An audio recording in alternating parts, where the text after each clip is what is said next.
Hello, my name is Svetlana. I will tell you my story.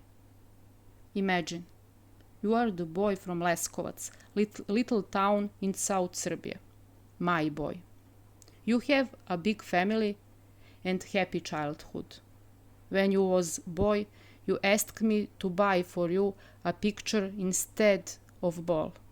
You loved landscapes painted by the great masters who depict beautiful nature. I tried to satisfy all your wishes. You were happy. But no matter you are satisfied with your grown up, you still want more from life. You would like to learn about art.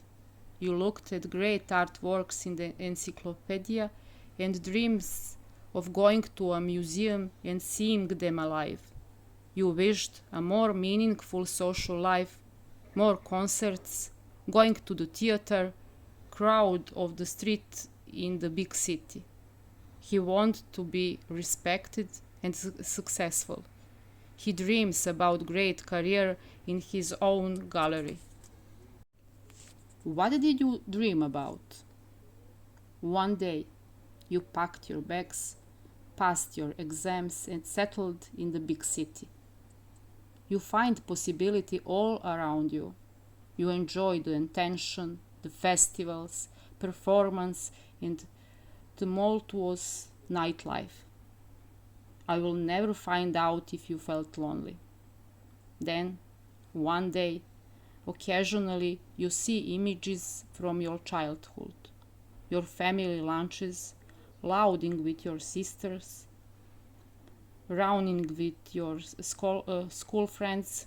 You smiled when you remembered the first kiss. You missed them all. You realized there is only one home. I'm the most proud mother in the world. I can recommend you this exhibition of my son, my Luka, your new art director in the first art gallery in our little town. Welcome to his gallery called Home. Enjoy!